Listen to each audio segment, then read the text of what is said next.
Jadi salah satu kendaraan yang sudah diandalkan sebagai sebuah MPV buat keluarga, Daihatsu Xenia emang terkenal banget di pangsa pasar otomotif Indonesia nih sob. Pas banget tim Kabaroto lagi jalan-jalan ke Garut dan kita pengen coba tes kira-kira bisa nggak nih all new Daihatsu Xenia 1000 cc Type R atau alias tipe tertingginya diandalin buat liburan khususnya di area dataran tinggi kayak di tempat kita satu ini. Penasaran kayak apa? Stay tune terus di YouTube channel Kabaroto.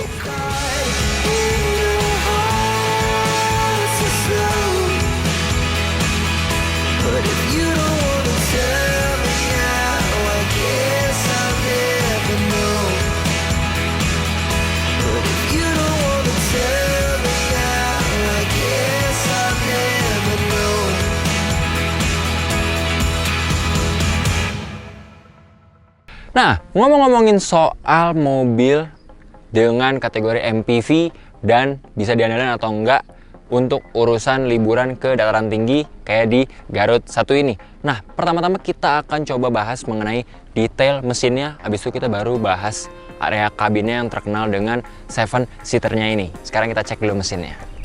Sekarang kita mau coba cek detail mesinnya.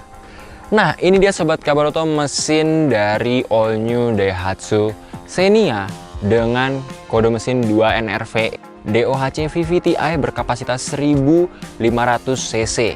Nah, ntar kita akan coba tes mobil ini dengan mesin 2NRVE-nya kira-kira kuatnya nih diajak nanjak, apalagi di area dataran tinggi kayak gini dengan berbagai macam tipe jalanan mulai dari aspal sampai gravel atau area jalanan berbatuan.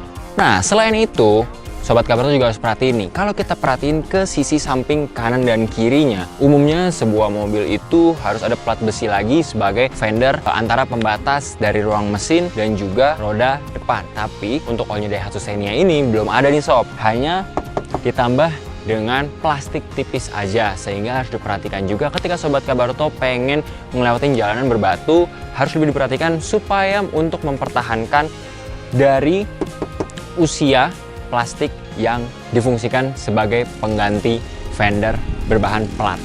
Nah, tapi ada juga yang mesti diperhatiin dari mesin all new Daihatsu Xenia 1500 cc Type R nih Sobat Kabaroto. Kalau kita perhatiin ke bawah, kita nggak bisa temuin pelindung ataupun sanggahan lagi untuk membatas antara area bawah dan juga area mesin. Nah, yang hal kayak gini harus diperhatiin oleh Sobat Kabaroto juga. Bahwasannya harus berhati-hati saat berkendara pakai all new Daihatsu Xenia, khususnya kalau misalkan ngelewatin jalanan yang memiliki genangan air yang cukup tinggi, karena cipratan ataupun genangan tersebut akan langsung berdampak ke area mesinnya nih. Nah, nggak usah berlama-lama lagi Sobat Kabaroto, kita bakal langsung coba test drive kira-kira mesin dari all new Daihatsu Xenia 1500 cc Type R ini bisa diandalkan atau enggak, khususnya di area perbukitan atau dataran tinggi kayak di tempat kita syuting sekarang. Let's go, kita jalan.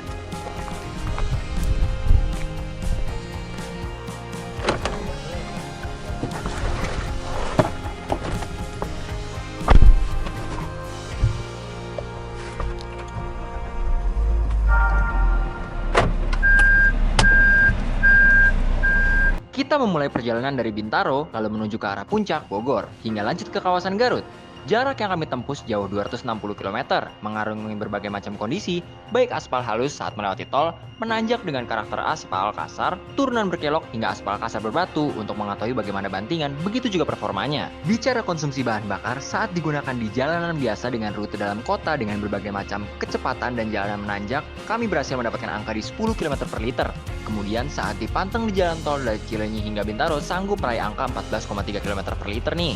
Sekarang kita mau kasih tahu nih ke Sobat Kabaroto kalau tim Kabaroto mengambil rute jalan tol dari Bintaro mengarah ke Cisarua diisi oleh 3 orang dewasa dengan bobot rentang 70-85 kg serta beberapa barang bawaan di bagasi dan bagasi ketiga dirasa cukup penuh nih. Sementara saat melanjutkan perjalanan dari Cisarua hingga Garut, tim Kabaroto memilih lewat jalan biasa sehingga bisa mengetes di kondisi jalanan menanjak dan menurun yang cukup ekstrim.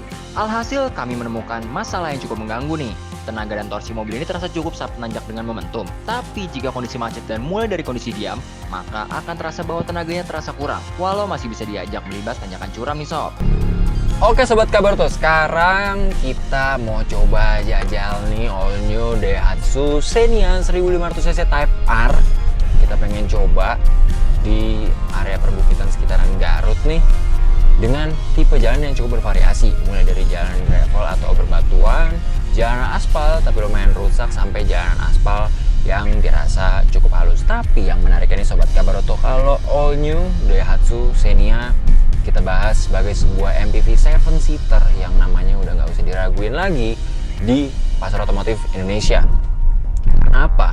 Untuk pemakaian dalam kota aja ternyata untuk Type R ini atau tipe tertingginya ini all new Daihatsu Xenia sudah disematkan fitur ASA atau Advanced Safety Assist nih Sobat Kabaroto. Salah satunya adalah pre-collision warning dan juga fitur yang cukup menarik yaitu lane departure warning, yang pastinya kalau misalnya dipakai di jalan bebas hambatan atau di tol ini lumayan berfungsi banget supaya kita masih stay on track nih Sobat Kabaroto di mana lajur kita berada, karena lane departure warning akan membaca garis di mana spot atau posisi terakhir kita berada.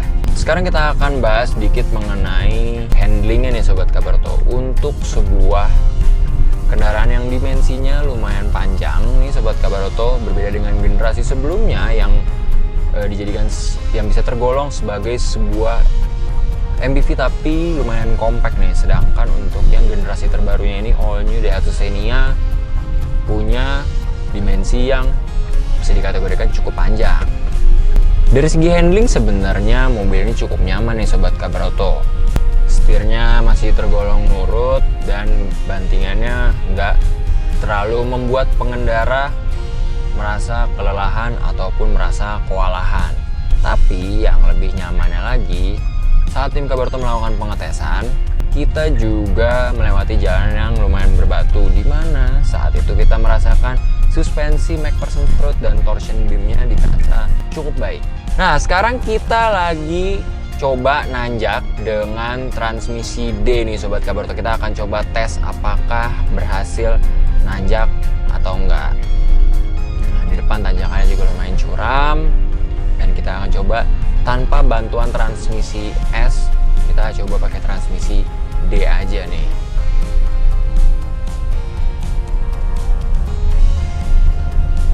Nah, ngomong-ngomong soal nanjak, kita di sini dapat fakta baru juga yang kita temuin, bahwasannya untuk segi kekedapan kabin dirasa masih kurang nih Sob. Kenapa? Karena suara raungan mesin saat kita ajak kerja keras di tanjakan dari area firewall sendiri masih cukup terdengar raungannya, lumayan bising sampai ke area kabin. Suara angin dan juga suara dari luar kabin pun masih masuk. Nah pas banget nih Sobat Kabaroto, kita mau coba putar balik di jalan yang sebenarnya nggak terlalu luas, tapi kita pengen buktiin. Di atas kertas radius putarnya mobil ini punya ukuran 4,9 meter, tapi kita akan coba apakah sekali putaran berhasil. Dengan dimensi yang cukup panjang, ternyata kita harus sedikit effort untuk melakukan putaran sebanyak 2 kali. Dan di sini kita juga bisa dibantu dengan kamera belakang dan juga bantuan kamera 360-nya.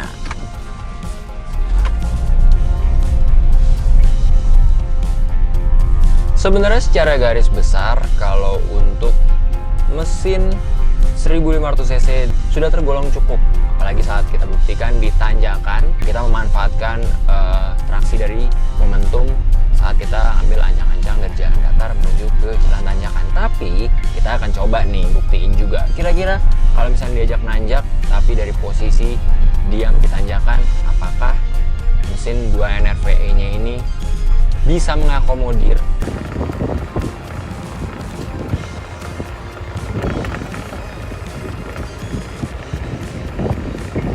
Nah Sobat Kabaroto, sekarang kita mau coba ngetes bahwasannya kira-kira mesin 2NRVE 1500cc nya ini kira-kira mengakomodir nggak nih kalau misalkan kita ajak nanjak tapi posisinya kita dari diam nih, udah ditanjakan posisi diam.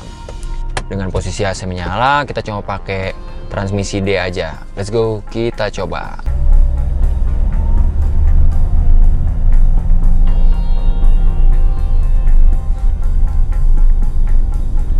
Nah, untuk tanjakan yang lumayan curam dan juga agak berliku, sebenarnya mesin 2NRVE-nya ini masih cukup mengakomodir nih Sobat Kabarto. Walaupun lagi-lagi harus kita katakan, mesin 2NRVE 1500cc-nya ini lumayan ngeraung banget nih ketika harus diajak kerja keras. Dan dirasa kurang responsif di tanjakan. Karena walaupun gue injek pedal gas udah lumayan dalam, tapi mobilnya ataupun all new Daihatsu Xenia Type R ini jalannya seperti merayap nih, kurang responsif.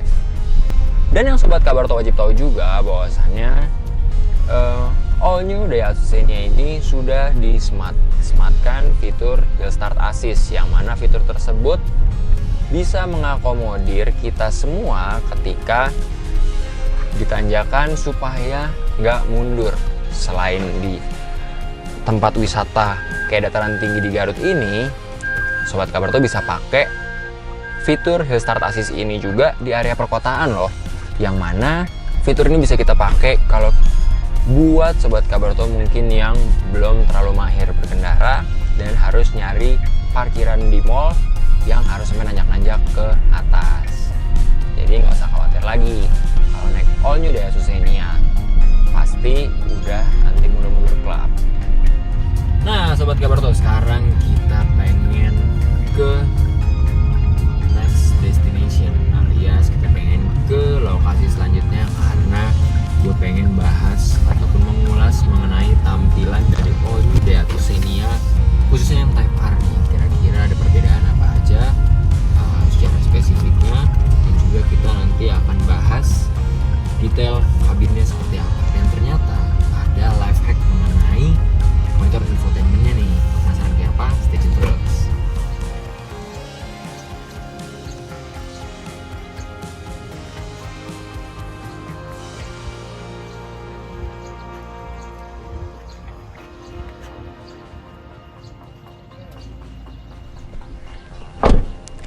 Nah, kayak janji gue nih Sobat Kabarto, di awal video gue akan share ke Sobat Kabarto juga dari segi tampilan all new Daihatsu Xenia 1500cc, yang pastinya ini Type R aka tipe tertingginya. Sebenarnya untuk garis besarnya yang paling signifikan dari Sobat Kabarto bisa lihat adalah unsur merah yang cukup mendominasi di area eksterior maupun interiornya. Bahkan sampai detail dari area dalam Mika headlampnya pun juga disematkan unsur warna merah. Tapi gue pengen share juga nih ke Sobat Kabarto bahwasannya sebenarnya warna silver ini tidak mengusung warna two tone. Hanya saja tim Kabarto mendapat unit review yang sudah dimodifikasi dari pihak Daihatsu-nya, seakan-akan warnanya ini adalah warna two tone.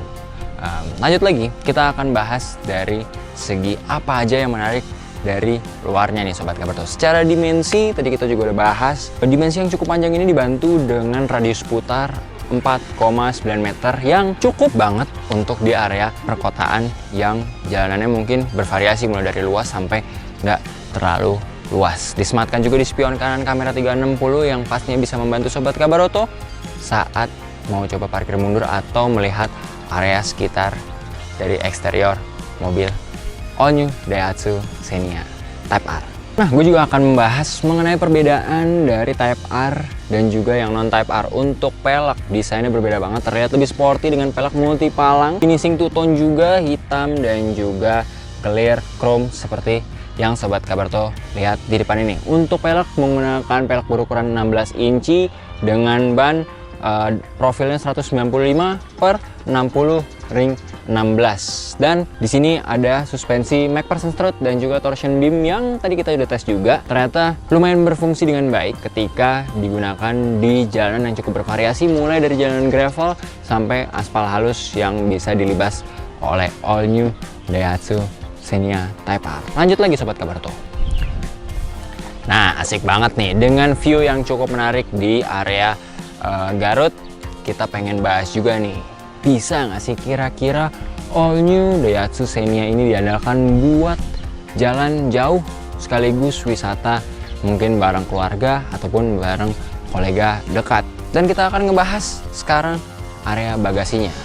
Yang menarik untuk tipe tertinggi ini, sistem pembukanya sudah dengan tombol elektrik, tapi sayangnya kita mengangkatnya masih dengan hidrolik yang kita bantu dengan tenaga tangan. Tapi di luar itu, Sobat Kabarto bisa lihat nih bahwasannya sebenarnya untuk sebuah 7-seater bagasinya memang pasti bakal dipangkas habis. Tapi tenang aja, sebenarnya ini jok dari Row 3 All New Daihatsu Xenia Type R sudah bisa rata lantai dan pastinya bisa menambah untuk dimensi dari area bagasinya, bisa dimuat barang cukup banyak.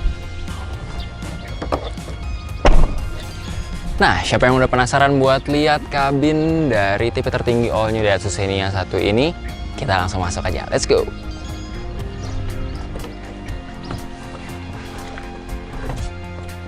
Nah, ini dia nih Sobat Kabarto, area kabin dari All New Daihatsu Xenia Type R, dimana yang seperti gue bilang di awal, di luar didominasi juga dengan list berwarna merah dan juga di dalam banyak banget unsur merah karena seperti biasa. Untuk mobil-mobil Jepang rata-rata untuk Type R itu pasti biasanya didominasi dengan stitching ataupun unsur list warna merah yang menandakan aura sporty yang disematkan di mobil bermesin 1500cc satu ini. Coba kita nyalain dulu. Nah, di sini kita bisa lihat nih Sobat Kabarto bahwasannya dari area monitor cluster instrumennya terdapat speedometer kombinasi antara analog jarum dengan MID di tengahnya. Kita coba pengen lihat dulu nih di MID-nya bisa menampilkan apa aja. Nah, di sini kita bisa lihat di sini terdapat pengaturan untuk kecerahan layar, waktu dan tanggal, pengaturan layar. Coba kita cek. Nah, di sini tipe tampilan akhir kita bisa atur juga mulai dari tipe Eco, standar, sampai off. Lanjut lagi, kita akan coba lihat nih Sobat Kabaroto. Ada juga alarm, terus habis itu kita akan coba lihat lagi ada apa aja nih.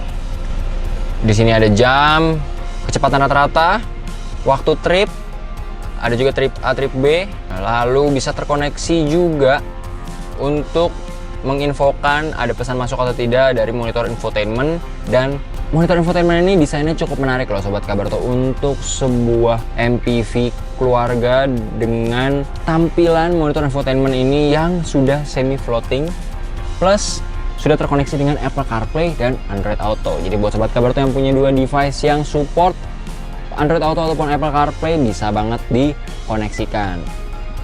Dan juga terkoneksi dengan Bluetooth, bisa dicolok dengan USB juga, dan asiknya lagi monitor infotainment ini bisa terkoneksi langsung dengan smartphone untuk pencarian maps dan lain-lain.